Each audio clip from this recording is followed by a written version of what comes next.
Specifically, in this, what would you think would be the most benefit for me to show you?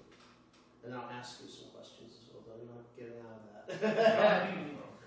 As far as Like, systems going into it, or No, anything that you think would be instructive for other people to watch that we could, that you always wanted to know or wanted to talk about, or wanted some more depth of content on, or whatever it might be. Do you have anything on top of your head? let me open it up to these guys first before I got it. I hop in here. Do you guys have any Specific things? before he asks you questions, and I will ask you questions on these too, as you know how I love my questions. Anything coming to mind?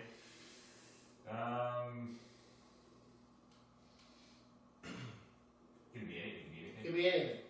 Right now, we're on any topic.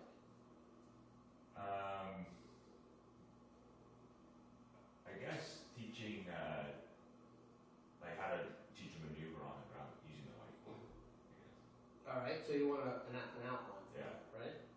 So that then is the question again of whether it's a pre-flight briefing or whether it's a full-on lesson, I think, right? So if it's just a briefing and the person already knows, for example, it's fixed steep turns.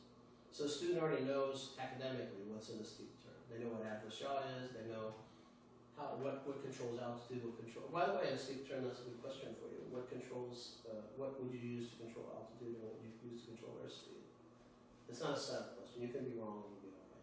What do you think? Who are you asking? Everyone? Anybody. Control altitude and airspeed. Yeah, so primarily I would guess control airspeed. altitude. My assumption the airspeed would be power altitude. Yeah, the quickest way to make a flight path change, no matter what you're doing, is with elevator. Right. Right? So that's why I had this one flight instructor who's crazy. So he teaches students to maintain glide path with power. He says if you're off, then use power only. But if you're in a big airplane, a lot of inertia, it's not going to work.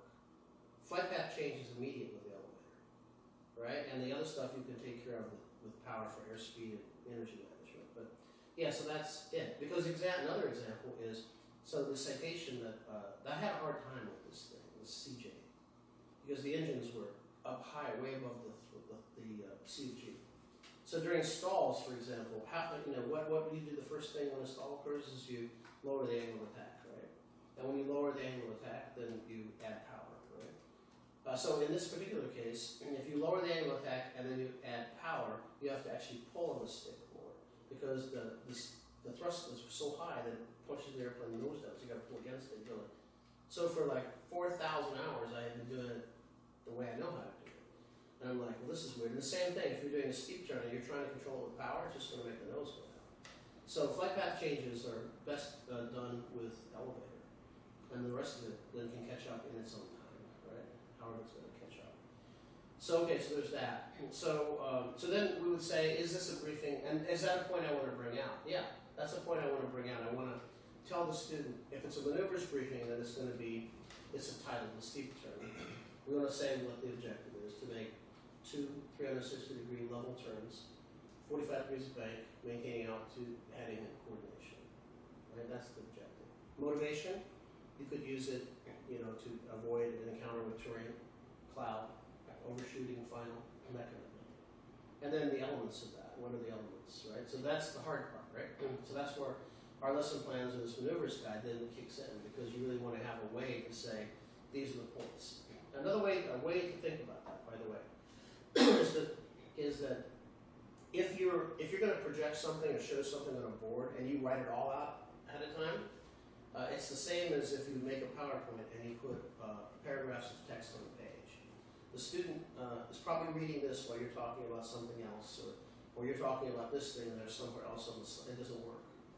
And in fact, Apple knows it very well. So does Google, right? So when they do a keynote presentation, when they're doing the release of the iPhone 12, which is just recent, what did they do? Do they put reams of text on the no? They say what it is, something, and then Tim Cook talks about it because he knows the content well enough to be able to talk about it. This is where you are, is that you should have the points, what to do, and then but you don't need the filler information. That may be for some other place in your lesson plan, but you need to put the outline is what you want. You basically want an outline. And to get it right, I say don't reinvent the wheel. We've been doing this for over 100 years. return is no different than it was about 100 years ago, right? There may be different avionics to look at here and there, but there's no difference. It's the same. So just we go back to that core information and make sure we present those things in the right order, and if it's in the right order,